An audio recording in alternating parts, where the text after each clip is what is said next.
Assalamualaikum warahmatullahi wabarakatuh. Waalaikumsalam warahmatullahi wabarakatuh. Alhamdulillahi wa kafa. Wassalatu wassalamu ala sayyidina Muhammadin Mustafa wa alihi sahbihi wa tabi'ina. Asyhadu an la ilaha illallah wa asyhadu anna sayyidana Muhammadan abduhu wa rasuluh. Amma ba'd. Segenap jamaah pengajian rutin malam Senin ba'da maghrib Masjid Jami Al-Amin Kampung Buduk rahimahullah wa hadakumullah. Segala puji hanya milik Allah. Salawat dan salam semoga tetap dilimpahkan selalu atas paduka alam yang mulia, baginda dan cinta paduan kita, ikutan kita, suri tauladan yang paling baik untuk kita contoh akhlak dan ibadahnya, yaitu Nabi kita tercinta, Nabi Agung, Nabi besar Muhammad sallallahu alaihi wasallam beserta seluruh keluarga beliau, para sahabat beliau dan seluruh pengikut beliau yang tetap setia kepada beliau, yang tetap cinta kepada beliau, yang tetap istiqomah menjalankan segala perintah beliau, termasuk di dalamnya adalah perintah menghadiri majelis ilmu.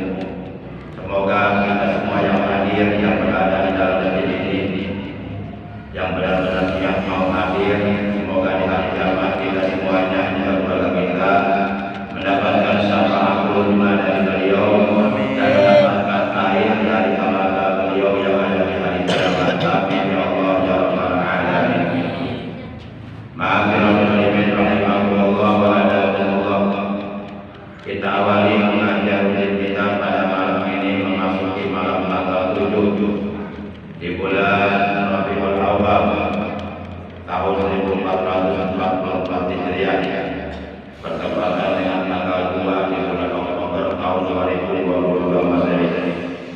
Kita awali dengan pembacaan umum kitab Suratul Fatihah dan dengan membaca shalawat atas Nabi kita tercinta yang pahalanya dari kedua bacaan tersebut kita hadiahkan untuk seluruh ahli kubur, para jamaah yang hadir yang berada di dalam masjid, yaitu ahli kubur kita semuanya, di mana ahli kubur kita, orang-orang kita, para sepupu kita, para bibi kita yang berada di dalam kubur, mereka selalu menanti menunggu doa dari keluarganya yang masih. Kita doakan semoga ahli kubur kita yang saat ini berada di dalam kubur oleh Allah dilapangkan, diluaskan, diterangkan alam kuburnya.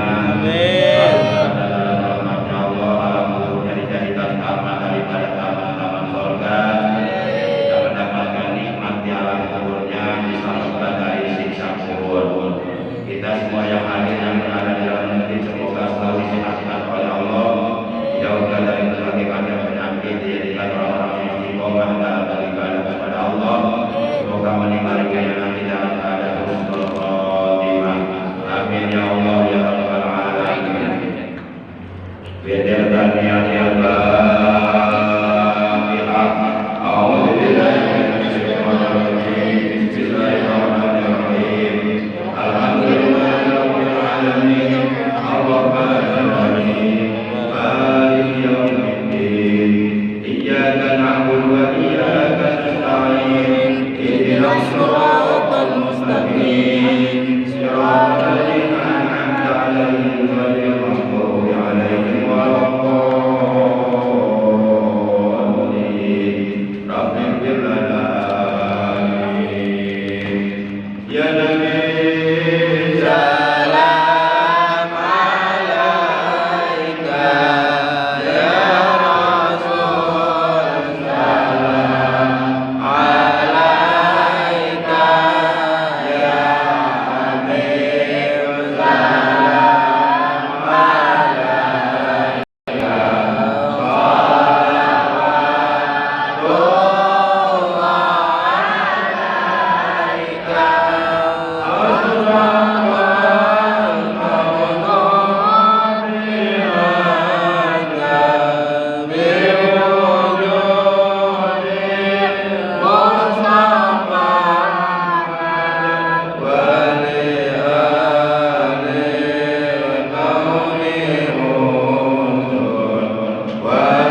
Segenap jamaah Nazaruddin seperti dalam kitab Muhyiddin rahimahullah wa adakumullah.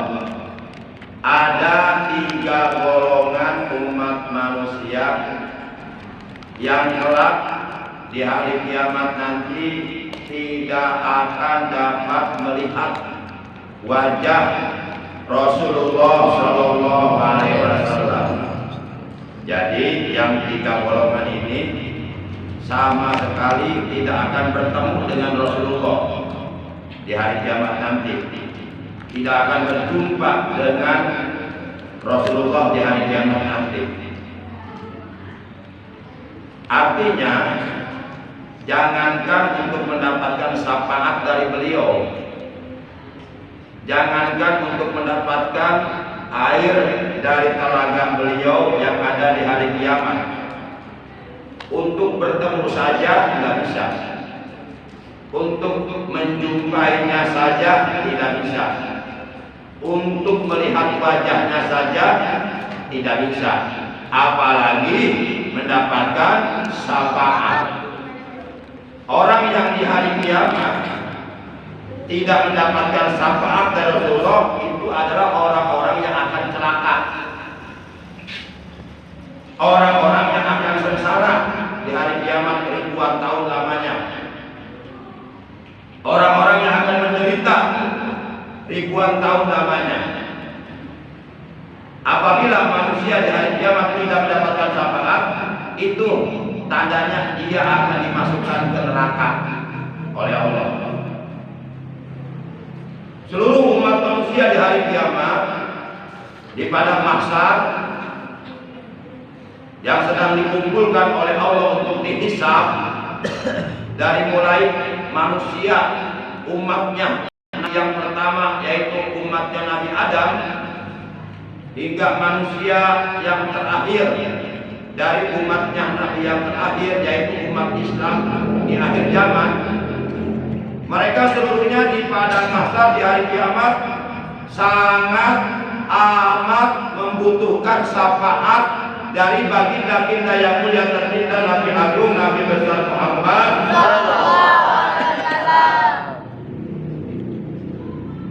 Semuanya pasti butuh syafaat. Dan keberadaan syafaat Rasulullah di hari kiamat itu adalah hak, itu adalah benar. Beliau pernah menegaskan syafaati yaumal qiyamati haqq. Syafaatku di hari kiamat adalah hak. Faman lam yu'min biha lam yakun min ahliha. Maka barang siapa yang tidak percaya, yang tidak beriman, yang meragukan di dalam hatinya akan kebenaran adanya syafaatku di hari kiamat, maka sekali-kali ia tidak akan mendapatkan syafaatku. Para jamaah yang dimuliakan oleh Allah Subhanahu wa taala.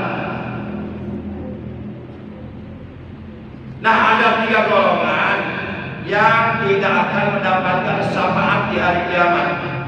Boro-boro syafaat untuk bertemu dengan Rasulullah saja tidak bisa. Boro-boro bertemu dengan Rasulullah untuk melihat wajah Rasulullah saja, walaupun hanya 1 menit 1 detik tidak bisa. Mudah-mudahan kita tidak termasuk ke dalam 3 golongan ini. Atau barangkali mau masuk ke dalam 3 golongan ini. Ini golongan orang-orang celaka di hari kiamat.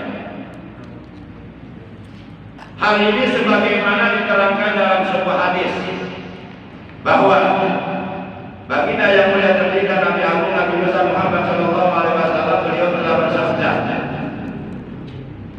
la yara wajhi salah satu ahul walidaini wa tariku sunnati wa man dzukirtu indahu fala tusalla alayya. Artinya ada 3 golongan yang sama sekali tidak akan bisa melihat wajahku, kata Rasulullah. Tidak akan bisa bertemu denganku, tidak akan mendapatkan syafaatku. Udah tahu belum yang 3 golongan? Belum.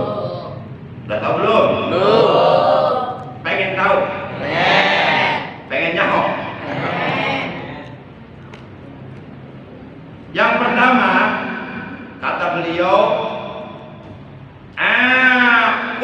walidain. Orang yang durhaka kepada kedua orang tuanya itu tidak akan bertemu dengan Rasulullah di hari kiamat. Karena Rasulullah sangat membenci, sangat amat suka kepada orang yang berbuat durhaka kepada kedua orang tuanya. Nah, ini anak yang durhaka kepada kedua orang tua, ini termasuk golongan yang tidak akan bisa melihat wajah Rasulullah di hari kiamat. Termasuk golongan yang tidak akan bisa bertemu dengan Rasulullah di hari kiamat. Termasuk golongan yang tidak akan mendapatkan syafaat dari beliau di hari kiamat. Nih, yang disebut orang tua menurut agama itu ada 4 golongan. Walaupun mereka yang 3 golongan tidak sedarah daging dengan kita, tapi tetap yang 3 golongan ini ya termasuk dalam kategori orang tua. Mereka mempunyai hak yang sama untuk kita hormati, untuk kita muliakan, untuk kita taati. Jadi ada 4 golongan yang disebut orang tua. Pertama, ayah kandung dan ibu kandung kita di rumah. Ibu yang mengandung kita, yang melahirkan kita, yang merawat kita dari bayi hingga besar. Demikian pula ayah kandung kita. Mereka sedarah daging dengan kita. Itulah orang tua kita yang wajib kita hormati, yang wajib kita muliakan, yang kita tidak boleh berbicara keras di depan mereka, yang kita tidak boleh diharamkan membentak mereka, yang kita diwajibkan mengucapkan kata-kata yang sopan, kata-kata yang mulia di hadapan mereka. Itu yang pertama, ayah kandung dan ibu kandung. Itu orang tua kita. Yang kedua yang disebut orang tua kita adalah guru-guru kita, para ulama kita, para kiai kita, para ajengan kita, para asatidz kita, orang-orang yang memberikan ilmu agama kepada kita, walaupun mereka tidak sedarah daging dengan kita, walaupun mereka tidak kenal dengan kita, atau kita tidak mengenal mereka. Yang namanya para ulama yang mengajarkan ilmu agama, yang meneruskan perjuangan dakwah Rasulullah, mereka adalah orang tua kita yang wajib kita hormati, yang wajib kita muliakan, yang wajib kita taati, dan mereka di hari kiamat mendapatkan izin dari Allah untuk memberikan syafaat kepada umat, kepada jamaahnya. Para ulama itu orang tua kita, walaupun kita tidak mengenal mereka, walaupun kita tidak satu kampung dengan mereka, walaupun kita tidak secara daging dengan mereka, tidak satu nasab, mereka adalah orang tua. Mereka mempunyai hak untuk kita hormati, untuk kita muliakan, untuk kita taati. Jelas? Para ulama itu orang tua kita. Nggak boleh kita durhaka kepada ulama. Durhaka kepada ulama sama dengan durhaka kepada Rasulullah.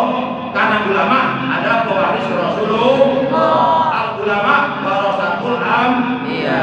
Para ulama itu pewaris para nabi yang meneruskan, yang melanjutkan perjuangan dakwah para nabi untuk menegakkan ajaran Islam di muka bumi.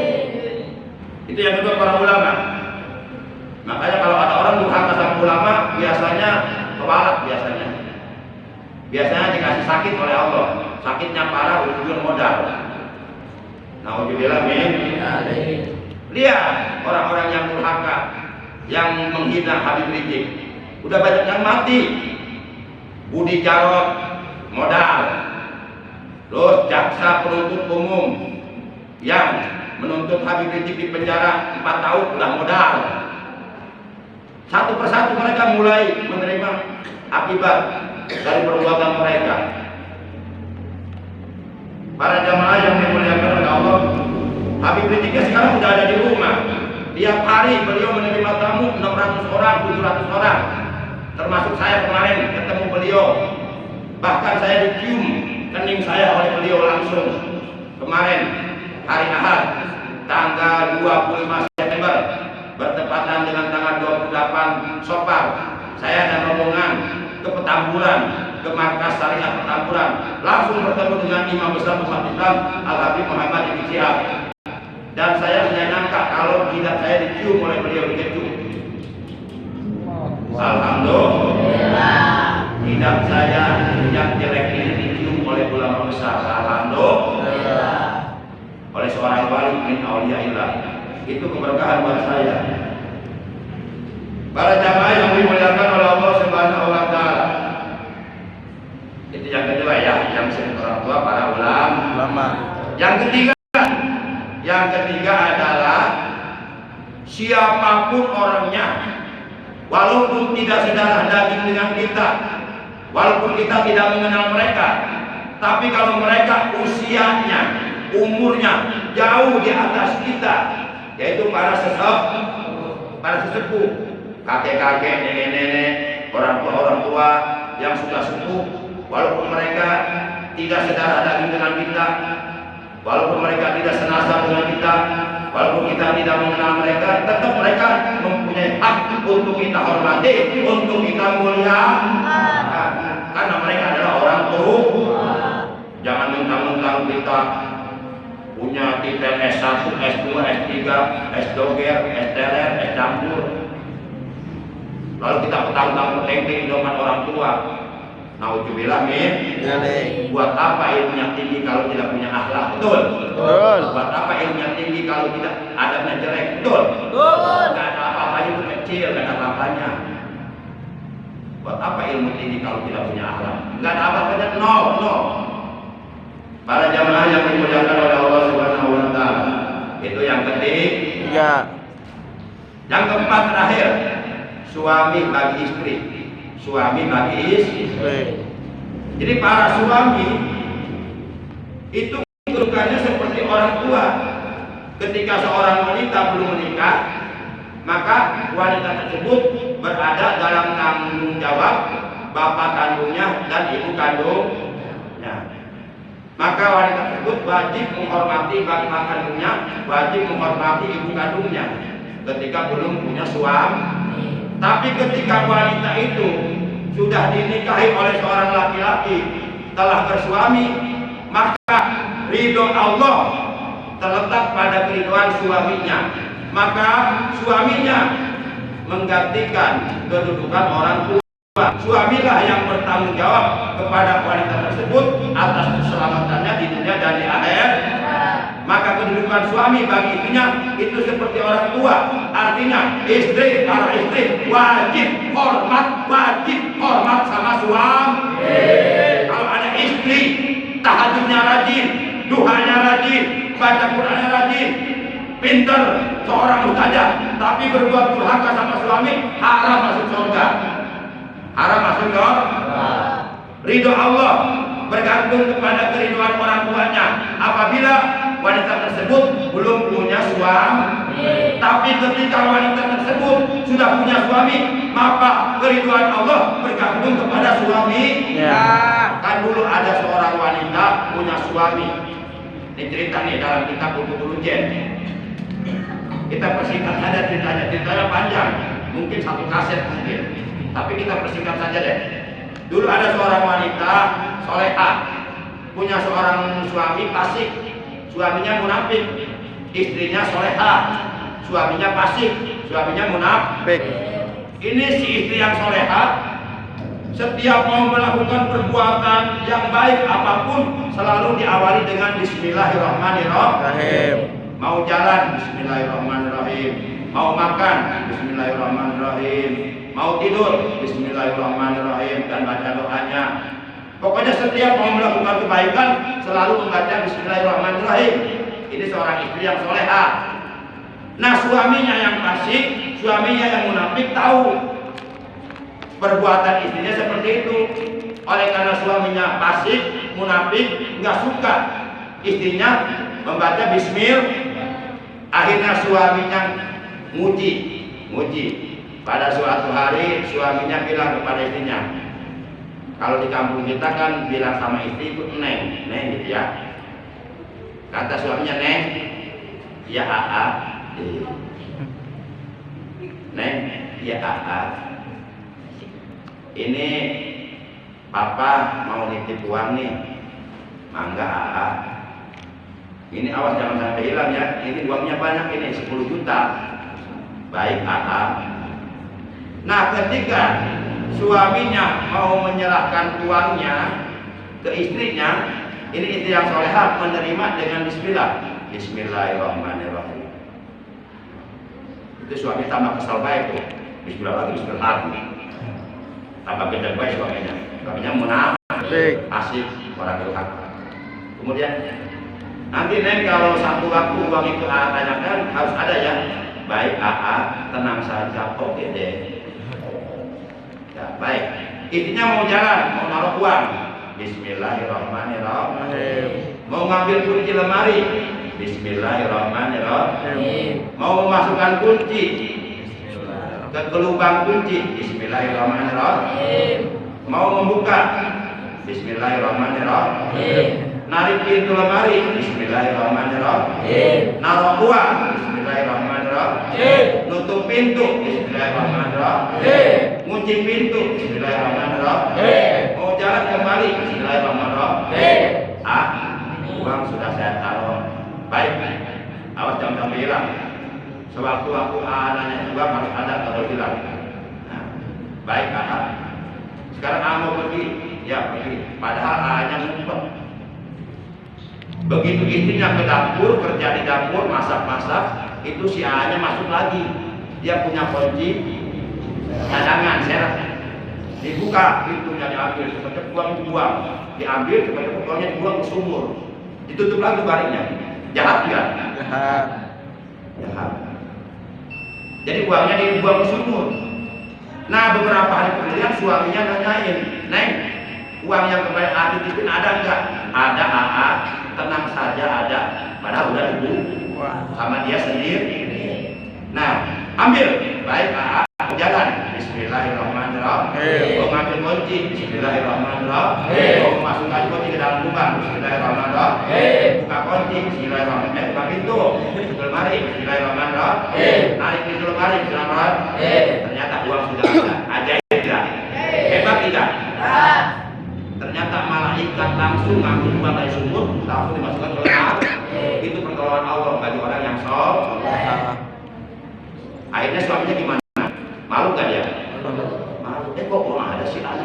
Kan kemarin saya uang, nggak masuk Tapi kalau Allah berkehendak bisa saja Allah Maha Kuasa, nyuruh malaikatnya. Nah, demikian 4 golongan yang wajib kita hormat. 1, ayah kandung ibu kandung. 2, para ulama, para kiai, para ustaz, guru-guru kita yang mengajarkan ilmu kepada kita.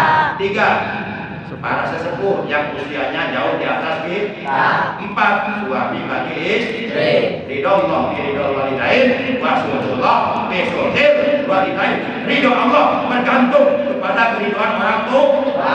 Allah bergantung kepada kemurkaan orang tua. Allah akan ridho kepada kita, manakala orang tua kita ridho kepada kita. Allah akan murka kepada kita, manakala orang tua kita murka kepada kita. Orang yang rajin ibadahnya, tapi kalau durhaka sama orang tua, haram masuk surga dan wajib masuk neraka. Ibadahnya tidak ada arti kalau durhaka sama orang tua.